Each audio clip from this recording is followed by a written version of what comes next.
നടത്താതെ കർണകിയും കാശിനാഥനും ഇവിടെ പോയി? മനസ്സിന് ഉന്മേഷം ലഭിക്കാൻ പൂങ്കാവനം കാണാൻ പോകുന്നു പറഞ്ഞ് പുറത്തു പോയി.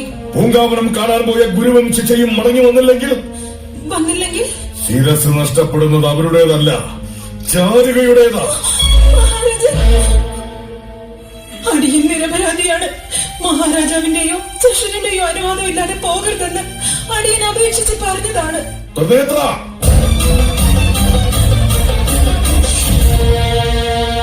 കൽപ്പിച്ചാലും മഹാരാജൻ. ചാരുവയ്ക്ക് പോകാം. നമ്മുടെ ഗുരുവും ശിക്ഷയും പൂങ്കാവനം കാണാൻ ഉല്ലാസത്തിനായി പോയെന്ന് ചാരിക പറയുന്നു.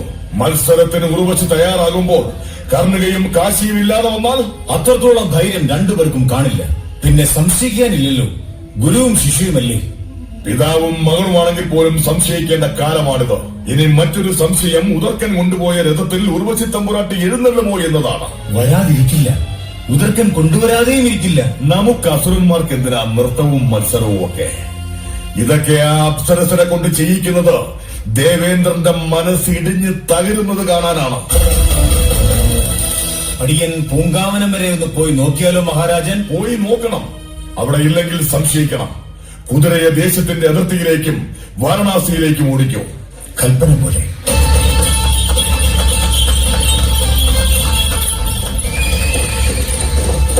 ഉദർക്കന്റെ രഥം തിരിച്ചു വരുന്നുണ്ട്. അടിയൻ വിടകൊള്ളും.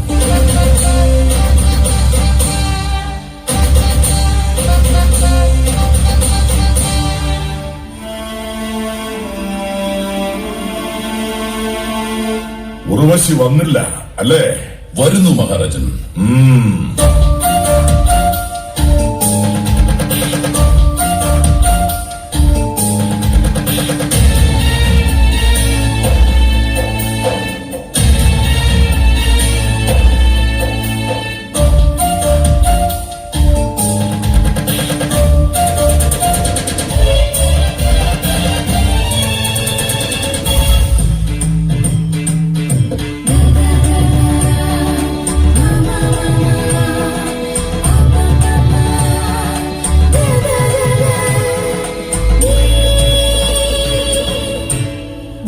ഞാൻ വായിക്കാം. മഹാമഹാസുര രാജാവ് മഹിഷകുമാരൻ നൃത്തം ചെയ്യണം. ഭരതകലകളിൽ ഏതായാലും മതി. നമുക്കാകെ ഒരു നൃത്തമേ അറിയൂ. അതിനു വേണ്ടത് വാദ്യമല്ല, സൗഗന്ധിക പൂക്കൾ വിരിച്ചിട്ട ചന്ദന കട്ടിലാണ്.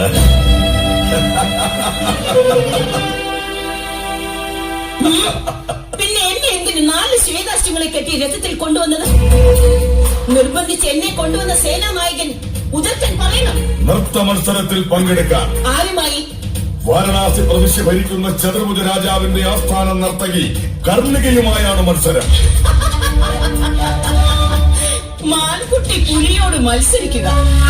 മഹാദേവനും മഹാദേവിയുമാണ് എതിരാളികളെന്ന് പറഞ്ഞാൽ അഭിമാനമുണ്ടായിരുന്നു. അവരും പ്രതിയോഗി ഉർവശിയാണെന്ന് പറയുമ്പോൾ ഞെട്ടും. പിന്നെയല്ലേ ഏതോ പ്രവിശ്യയിലെ 3ാം തരം രാജാവിന്റെ ദേവദാസിപ്പണി ചെയ്യുന്ന ആസ്ഥാന നർത്തകി. ദേവദാസിമാരിലും മഹാദേവിയെ പരാജയപ്പെടുത്താൻ പറ്റിയ നല്ല നർത്തകിമാരുണ്ട്. ഞാൻ പഴച്ചാറും പാലും കഴിക്കുന്നത് സ്വർണ്ണ ചഷകത്തിലാണ്, മൺചട്ടിയിലല്ല. അഹങ്കാരം ദേവസ്ത്രീകൾക്ക് അലങ്കാരമാണ്. ഉർവശി പുച്ഛിക്കുന്ന ദേവദാസി നർത്തകി കർണികയാണ്. ചിലമ്പെറിഞ്ഞ് രാജ്യം അഗ്നിക്കിരയാക്കിയ കർണകിയാണെങ്കിലും ഉർവശി മത്സരത്തിനില്ല. രംഭയെയോ മേനകയെയോ വിളിക്കൂ, ഞാൻ മത്സരിക്കാം.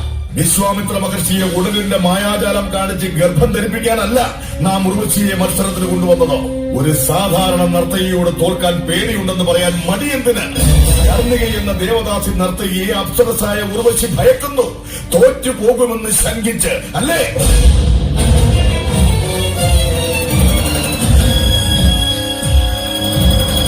അങ്ങനെ ഒരു ആരോപണം എന്റെ പേരിൽ വേണ്ട.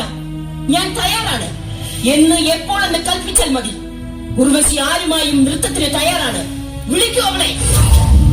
അവർ ഗുരുവും ശിക്ഷയും പൂങ്കാവനം കാണാനായി പോയതാണ്. ഉടനെ വരും. കൊണ്ടുവരാൻ ത്രിനേത്രൻ പോയിട്ടുണ്ട്. അവർ ഗുരുവും ശിഷ്യയുമോ അതോ കാമുകനും കാമുകയുമോ? കർണിക നമ്മുടെ സ്വന്തമാണ്. മഹാരാജാവേ, കാവൽക്കാരൻ കുടിച്ചു കഴിഞ്ഞ പാത്രം സ്വർണ്ണ ചഷകമാണെങ്കിലും രാജാവ് ഉപയോഗിക്കരുത്. ദേവലോകത്തിലെ ആട്ടക്കാരികളിൽപ്പെട്ടവളല്ല അവൾ. പലരുടെയും കുഞ്ഞുങ്ങളെ പറ്റി പരിചയം അവൾക്കില്ല. സ്ത്രീകളിൽ എല്ലാവരും പാർവതി ദേവി അല്ല, ശീലാവതി സ്ത്രീരത്നമല്ല. മഹാരാജാവ് ഗുരുവും ശിഷ്യയുമായി സങ്കല്പിച്ചുറപ്പിച്ച അവർ. എന്റെ നിഗമനം ശരിയാണെങ്കിൽ ഇപ്പോൾ പൂങ്കാവനത്തിലെ പുഷ്പങ്ങൾ വിടർന്നു നിൽക്കുന്ന കാനനത്തിൽ കാമുകയും കാമുകനുമായി ഇണചേർന്ന് നടക്കുകയായിരിക്കും. ഉർവശിയുടെ സങ്കല്പത്തിന് 1000 ചിറകുകൾ വിരിയട്ടെ. അവരുടെ പ്രേമ സങ്കല്പങ്ങൾക്കും